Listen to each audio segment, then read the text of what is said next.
प्रदेश सरकार में मंत्री मोहसिन रजा का रिएक्शन क्या है ये भी हम सुनाएंगे। न्यूज़ 18 के साथ एक्सक्लूसिव इस वक्त वो जुड़े हुए हैं, लेकिन ऐसे में जबकि अलग अलग लोगों की राय आ रही है, इस पर राय लेने के लिए बाकायदा इसे वेबसाइट पर अपलोड भी कर दिया गया है जो मसौदा तैयार किया गया है विधेयक का। और ये बताने की कोशिश है कि अगर लोगों को इसमें कोई और सुझाव देने हैं जो जनहित में और बेहतर हो सकते हैं तो वो भी लोगों से आमंत्रित किए गए।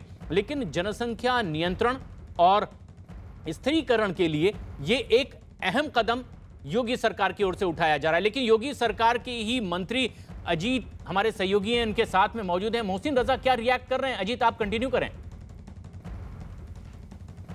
देखिए, बिल्कुल प्रशांत, मोहसिन रजा साहब हमारे साथ मौजूद हैं। आपका न्यूज़ 18 पे स्वागत है। जस्टिस आदित्यनाथ मित्तल से भी हमने बात की। उन्होंने कहा कि 2 बच्चों से अधिक अगर कोई पैदा करता है तो हम उस पर रोकेंगे नहीं, लेकिन उसे कोई कानूनी सुविधाएं नहीं मिलेंगी। तो क्या तैयारी है? देखिए, मुझे लगता है कि जनसंख्या नियंत्रण प्रदेश की बहुत बड़ी जरूरत है और चूंकि हम जो अपनी योजनाएं बनाते हैं, हमारी नीति और नियत साफ है। आदरणीय योगी जी हमेशा से जनहित के कार्यों को लेकर तेजी से आगे बढ़ते हैं। जनता के हितों के लिए अगर कोई हमें कानून भी लाना पड़ता है तो हम लेके आते हैं। तो जनसंख्या नियंत्रण हमारे प्रदेश की 24 करोड़ जनता की बहुत सख्त जरूरत है और जनता की मांग भी है। तो इसलिए हमने ये मसौदा, हमारे विधि आयोग ने जो मसौदा तैयार किया है, ड्राफ्ट तैयार किया है, ये जनता के बीच में लेकर हम गए हैं कि ताकि जनता इस पर अपनी राय दे। और जनहित के लिए हम ला रहे हैं तो जनता की राय हमने इसलिए मांगी है और हमें विश्वास है कि वो हमारे इस मसौदे पर मुहर लगाएगी। और इसलिए मुहर लगाएगी क्योंकि हम जनकल्याणी योजनाओं को उन तक पहुंचाना चाहते हैं, सुविधाएं उन तक पहुंचाना चाहते हैं कि ताकि वो आने वाले समय में प्रदेश की मुख्य धारा और देश की मुख्य धारा से जुड़े। लेकिन समाजवादी पार्टी और कांग्रेस तो ये कह रही कि ये जनसंख्या नियंत्रण पर की बात कर रहे हैं, मुद्दे से लोगों को भटका रहे हैं, कोविड नियंत्रण नहीं कर रहे हैं, अपराध नियंत्रण नहीं कर रहे हैं। ये सारी चीजें जिस पर विपक्ष ने आरोप लगाया है, ये उसी का परिणाम है। अगर इन्होंने इस के बारे में कभी चिंता कर ली होती तो शायद ये दिन नहीं देखना पड़ता।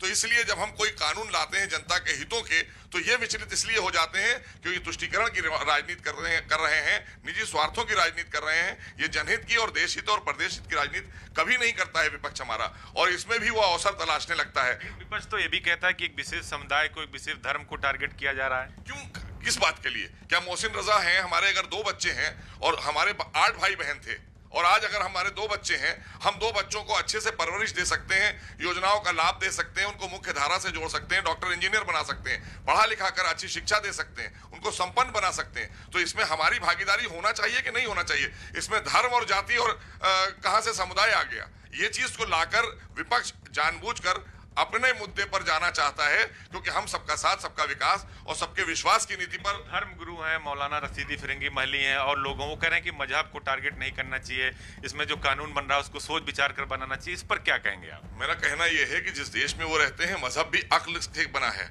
मजहब कोई ऐसा नहीं है कहीं से उड़ के आ गया है, ये अक्ली ही मजहब है, अक्ली ही कानून है।